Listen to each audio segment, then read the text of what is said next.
Hi everyone, welcome to study IQ studio. मैं पवन कुमार आपका स्वागत करता हूं।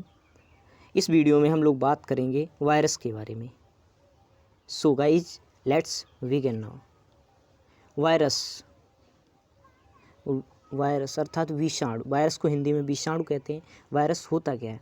वायरस एक अल्ट्रा माइक्रोस्कोपिक लिविंग पार्टिकल होता है। क्या होता है? एक ultra microscopic living particle of nucleoprotein, अर्थात एक बहुत ही अति सूक्ष्म जैविक कण होता है जो न्यूक्लियोप्रोटीन का बना होता है। वायरस क्या होता है? एक अत्यधिक छोटा जीवित कण होता है जो न्यूक्लियोप्रोटीन का बना होता है। किसका बना होता है? न्यूक्लियोप्रोटीन का। हिंदी में से विषाणु कहते हैं। इसके अर्थ से निकल रहा है विष का कण। क्या होता है? विष का कण, अर्थात वायरस एक विष का कण होता है, इसीलिए ये डिजीज को स्प्रेड करता है। इसकी खोज सर्वप्रथम रशियन वैज्ञानिक आइवानोवस्की ने की थी। इसकी खोज रशियन वैज्ञानिक, रशिया के एक वैज्ञानिक थे आइवानोवस्की, जिन्होंने 1892 में इसकी खोज की थी। फिर से एक बार देख लेते हैं, वायरस क्या होता है? एक ultra microscopic living particle of nucleoprotein, एक अत्यधिक छोटा जीवित कण होता है जो न्यूक्लियोप्रोटीन का बना होता है। और इसकी सबसे पहले खोज किसने की थी? रशियन वैज्ञानिक आइवानोवस्की ने 1892 में इसकी खोज की थी। सबसे पहला जो वायरस डिस्कवर किया गया था वो था टोबैको मोज़ेक वायरस। कौन सा था? Tobacco mosaic virus. ये डिस्कवर किया गया था सबसे पहले। उसके बाद इसमें जो वायरस होता है ये दोनों प्रकार के प्रॉपर्टीज़ शो करता है, लिविंग और नॉन लिविंग प्रॉपर्टीज़ शो करता है। अर्थात ये बॉडी के अंदर लिविंग प्रॉपर्टीज़ शो करेगा और बॉडी के बाहर नॉन लिविंग प्रॉपर्टीज़ को शो करता है। और ये केवल सर्वाइव करता है सेल्स के अंदर, अर्थात अगर कोई बॉडी लिविंग है, जीवित है, और उसके अंदर सेल में जाकर ही ये जीवित रहेगा और उसके बाहर ये क्या होता है? मृत रहता है। क्या होता है वायरस? ये बॉडी के अंदर ही केवल एक्टिव रहता है और बॉडी के बाहर इनएक्टिव होता है, अर्थात अक्रिय हो जाता है। इसीलिए इसे जीवित और अजीवित के बीच की कड़ी कहा जाता है। अर्थात ये लिविंग भी होता है और नॉन लिविंग भी होता है। बॉडी के अंदर, सेल के अंदर पहुंचकर ये लिविंग प्रॉपर्टीज़ शो करेगा और सेल के बाहर आते ही ये नॉन लिविंग प्रॉपर्टीज़ को शो करता है। ठीक है, इसकी जान लेते हैं अब लिविंग प्रॉपर्टीज़ क्या होती हैं। लिविंग प्रॉपर्टीज में पहला है वायरसेस और पैरासिटिक। वायरसेस जो होते हैं वो पैरासिटिक होते हैं, अर्थात ये परपोषी होते हैं, अर्थात किसी अन्य बॉडी के अंदर जाकर ही ये उनसे भोजन को प्राप्त करते हैं, तभी ये अपने अंदर न्यूट्रिशन को प्राप्त करते हैं, पोषक पदार्थों को प्राप्त करते हैं। अदरवाइज ये बाहर रहते हैं तो ये भोजन की आवश्यकता नहीं होती है, ये बिल्कुल मृत होते हैं, डेड होते हैं। पहला क्या था? वायरसेस और पैरासिटिक। वायरसेस जो होते हैं वो परपोषीय होते हैं, अर्थात किसी सेल के अंदर जाने के बाद ही अपने अंदर की क्रियाओं को एक्टिव करते हैं। उसके बाद प्रेजेंस ऑफ DNA। इनमें क्या होता है? DNA और RNA। वायरसेस के अंदर या तो DNA होगा या RNA। DNA deoxy ribo nucleic acid और RNA राइबो न्यूक्लिक एसिड, जो कि एक जेनेटिक मटेरियल होता है। जेनेटिक मटेरियल मतलब जीन का, आनुवांशिक लक्षणों का मटेरियल होता है जो सेल के अंदर पाया जाता है। तो जो वायरसेस होते हैं उनमें क्या होता है? या तो DNA होता है या RNA होता है, अर्थात या तो DNA वाला वायरस होगा या RNA वाला वायरस होगा। और लेकिन इसमें दोनों नहीं हो सकते, दोनों वायरस DNA और RNA दोनों नहीं होते हैं। ठीक है, नेक्स्ट है multiplication of viruses in living cell. ये जब लिविंग सेल में इंटर कर जाते हैं उसके बाद में ये मल्टीप्लिकेशन स्टार्ट कर देते हैं, अर्थात बहुत ज़्यादा संख्या में अपनी तादाद को बढ़ाना स्टार्ट कर देते हैं, मल्टीप्लिकेशन शुरू कर देते हैं। जैसे 1 से 2, 2 से 4, 2 से 8, तो इस तरीके से बढ़ते जाते हैं, अर्थात ये अपनी कम्युनिटी को बढ़ाने का काम शुरू कर देते हैं। स्प्रेडिंग द डिजीज, और ये क्या करते हैं? इस प्रकार से डिजीज को स्प्रेड करते हैं। अपनी जब किसी एक्टिव सेल में ये प्रवेश कर जाते हैं, इंटर कर जाते हैं, उसके बाद में ये डिजीज को स्प्रेड करने लगते हैं, अपनी कम्युनिटी बढ़ाते हैं उसके बाद में, जिससे एक डिजीज उत्पन्न हो जाती थी। ये थी इसकी लिविंग प्रॉपर्टीज। उसके बाद इसकी नॉन लिविंग प्रॉपर्टीज़ देख लेते हैं। नॉन लिविंग प्रॉपर्टीज़ में absence of cell and protoplasm. इनमें सबसे पहले इनमें सेल नहीं होती है। जो वायरसेस होते हैं, वायरसेस में सेल नहीं होती है। विदाउट सेल के होते हैं। क्या होता है, इनमें सेल नहीं होती है। सेल आप लोग जानते हो, सेल होती है, सेल जो किसी भी जीवित प्राणी की प्रथम आवश्यकता होती है, फर्स्ट। इसके बाद इसमें प्रोटोप्लाज्म भी नहीं होता। प्रोटोप्लाज्म क्या होता है, प्रोटोप्लाज्म को हिंदी में जीव द्रव्य कहते हैं और सेल को हिंदी में कोशिका कहते हैं। प्रोटोप्लाज्म जीव द्रव्य, सेल के अंदर एक तरल जैविक पदार्थ भरा होता है जो सेल को जीवित रखता है, वो उसे प्रोटोप्लाज्म हिंदी में जीव द्रव्य कहते हैं। अर्थात न तो इसमें सेल होती है और न ही इसमें प्रोटोप्लाज्म होता है, इसलिए ये क्या होता है, इसे हम नॉन लिविंग प्रॉपर्टीज पर घोषित करते हैं। इसके बाद में इनर्ट आउट ऑफ सेल, ये सेल के बाहर जब होता है तो अक्रिय होता है, इनर्ट होता है। सेल के बाहर ये डेड प्रॉपर्टीज शो करेगा। सेल के अंदर अर्थात बॉडी के अंदर जब जाएगा तो ये एक्टिव हो जाता है, परंतु सेल के बाहर ये इनएक्टिव रहेगा, इनर्ट रहेगा। ये भी इसकी एक नॉन लिविंग प्रॉपर्टी है।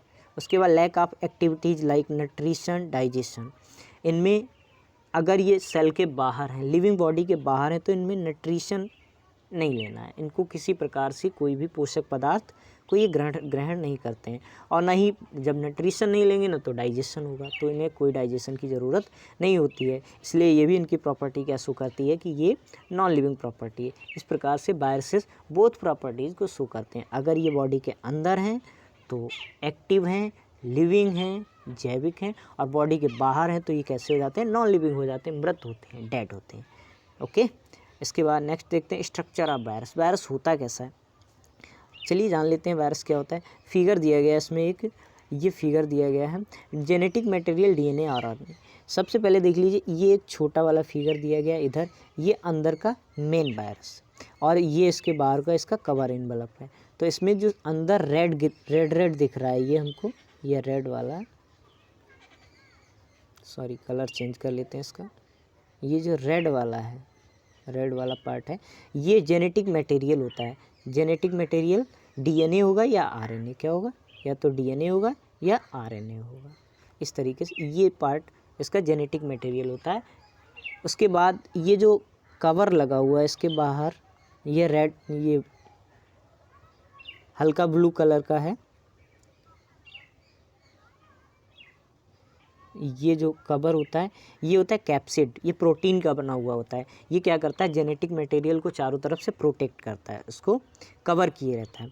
जेनेटिक मटेरियल इसमें क्या होता है, डीएनए या आरएनए रहता है। जो ये रेड कलर से दिखाया गया ये जेनेटिक मटेरियल है। उसके बाद genetic material is covered by nucleocapsid. जो जेनेटिक मटेरियल होता है वो एक लेयर होती है जिसे न्यूक्लियोकैप्सिड बोलते हैं। ये प्रोटीन की बनी होती है, न्यूक्लियो प्रोटीन की बनी होती है। ये इस जेनेटिक मटेरियल को कवर किए रहती है। इसके बाद एक इन्वलप होता है, ये जो बाहर हल्का येलो कलर का ये साइड दिख रही है, इसे इन्वलप बोलते हैं। क्या बोलते हैं, ये some viruses have third layer, कुछ वायरसेस में थर्ड लेयर होती है जिसे इन्वलप बोलते हैं। मोस्टली कुछ वायरसेस बिल्कुल इस टाइप के होते हैं, लेकिन कुछ वायरसेस में इन्वलप होता है, ये वाला इन्वलप, ये लिपिड इन्वलप होता है। और ये क्या करता है, इस वायरस को प्रोटेक्ट करता है। इस जो डीएनए मटेरियल है न्यूक्लियोकैप्सिड, इसको बाहर से प्रोटेक्ट करता रहता है। और ये जो एरो जैसे निकले हुए हैं, ये मेम्ब्रेन ग्लाइकोप्रोटीन के बने हुए होते हैं। ये लिक्विड होते हैं, ये काहे के लिक्विड होते हैं बिल्कुल, और ये सेल में इंटर करने में इसकी हेल्प करते हैं। इसके बाद envelope protects the virus from immune system. जो इसका ये इन्वलप होता है बाहर वाला, ये थर्ड लेयर जो होती है, वो इस हमारी बॉडी के इम्यून सिस्टम से लड़ने में वायरस की हेल्प करती है। अर्थात वो वायरसेस जिनमें ये इन्वलप पाया जाता है, वो वायरसेस हमारे लिए ज़्यादा डेंजरस होते हैं, क्योंकि वो वायरसेस हमारे इम्यून सिस्टम को नष्ट करके रख देते हैं और हमारे इम्यून सिस्टम से लड़कर खुद अपनी कम्युनिटी को बढ़ा लेते हैं और डिजीज़ को स्प्रेड कर देते हैं। एक बार फिर से जान लेते हैं, जो रेड कलर का अंदर दिख रहा है ये होता है आपका रेड वाला, ये होता है आपका डीएनए जेनेटिक मटेरियल, जो डीएनए हो सकता है अथवा आरएनए। इसके बाद ये डॉटेड दिख रहा है कवर जैसा, ये वाला कवर, ये होता है आपका न्यूक्लियोकैप्सिड, ये जेनेटिक मटेरियल को कवर करके रखता है।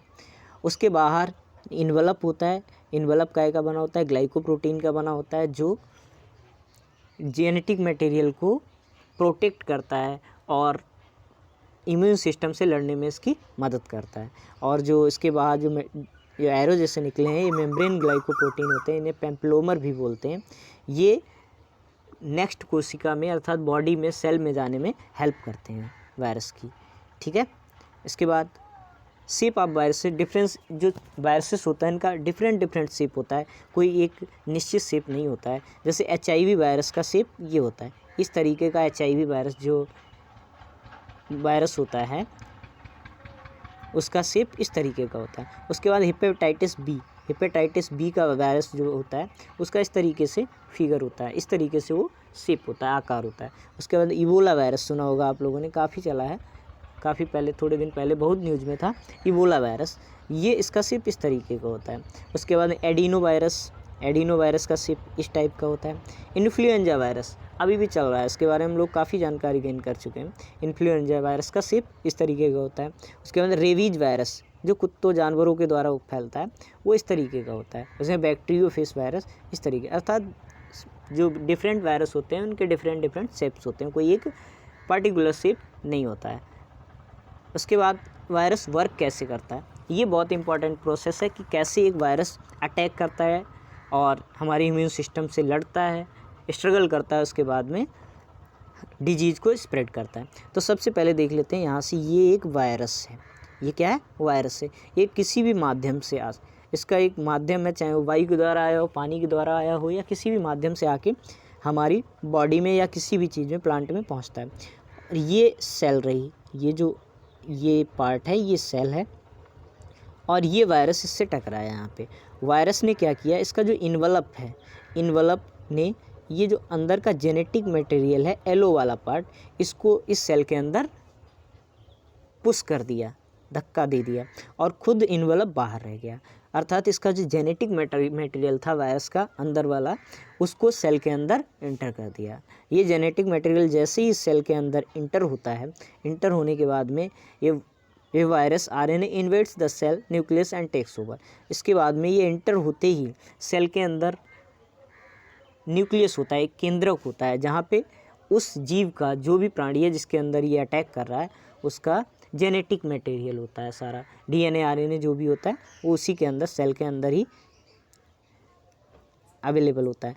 तो जैसे ही ये इसके अंदर फिर इंटर करता है, उसके बाद में ये उसके न्यूक्लियस केंद्रक पर अटैक कर देता है।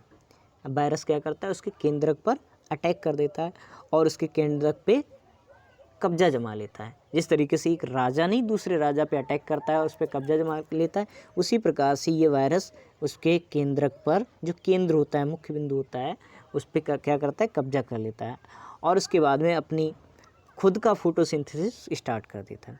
Viral RNA uses the host cell to create new RNA and assemble more viral particles.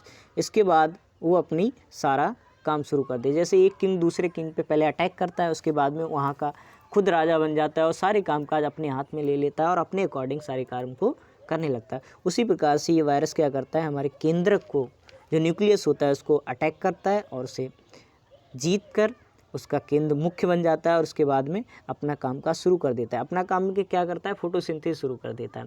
Photosynthesis में क्या करता है, अपने जैसे डिफरेंट टाइप के अपने अपने नए नए जीव उत्पन्न करने लगता है, मल्टीप्लिकेशन करने लगता है, बहुत सारे वायरस उत्पन्न करने लगता है, अपनी कम्युनिटी को बढ़ाने लगता है। और जैसे ही अपनी कम्युनिटी को बढ़ाता है, ये एक सेल से दूसरे सेल में जाते हैं और दूसरे सेल से इस प्रकार से ये फिर से उसकी बॉडी को, जिस बॉडी में है उसको तो इफ़ेक्ट करते हैं, उसके बाद ये डिफरेंट माध्यम से, मुंह से, नाक से बाहर निकलकर अन्य लोगों में फैल जाते हैं। इस प्रकार से डिजीज़ को फैलाने में, स्प्रेड करने में काम करते हैं। आई होप आप लोगों ने समझ लिया होगा किस प्रकार से एक वायरस अटैक करता है और किस प्रकार से डिजीज़ को स्प्रेड करता है। एक बार फिर से समझ लेते हैं। ये है वायरस, इसने अटैक किया इस सेल पर, इस सेल में इसका जो इन्वलप था वो बाहर रह गया और इसका जेनेटिक मटेरियल अंदर छोड़ देता है सेल के अंदर। ये जेनेटिक मटेरियल जैसे ही सेल के अंदर आता है और ये क्या करता है, सेल के न्यूक्लियस पर अटैक करता है और उस पर अपना कब्जा जमा लेता है। कब्जा जमाने के बाद में अपनी सारे कार्यकलाप शुरू कर देता है और अपने जैसे तमाम टाइप के, डिफरेंट टाइप के वायरसेस को उत्पन्न करने लगता है। उत्पन्न करने के बाद में वो वायरस एक सेल से दूसरे सेल में इस प्रकार से पूरी बॉडी को अपने कब्जे में कर लेते हैं और बॉडी के विभिन्न माध्यमों से वो वायरस डिफरेंट माध्यमों से, जैसे मुंह से, नाक से बाहर की ओर स्प्रेड होने लगते हैं और अन्य लोगों में फैल जाते हैं। इस प्रकार से एक वायरस वर्क करता है। सो गाइस, आई होप आप लोगों को वायरस किस प्रकार से वर्क करता है और कैसे स्प्रेड होता है, कैसे डिजीज़ को उत्पन्न करता है, सारा कुछ मैंने इस वीडियो में कवर किया है। तो उम्मीद करता हूँ आप लोगों को समझ में आया हो। अगर कोई भी क्वेरी है आपको इसके बारे में, हमें निम्न व्हाट्सएप नंबर्स पे, ईमेल आईडी पे किसी प्रकार से संपर्क करके आप पूछ सकते हो। आप लोगों से एक छोटी सी गुजारिश है कि आप मेरे चैनल पे अगर नए हैं तो ज़रूर सब्सक्राइब करें, वीडियो को लाइक करें, कमेंट करके मुझे बताएं कि किस तरीके से मैंने आप लोगों को समझाया है। सो गाइज, अब मिलते हैं नेक्स्ट वीडियो में जो शायद कोरोना वायरस पर होगा। तब तक के लिए गुड बाय।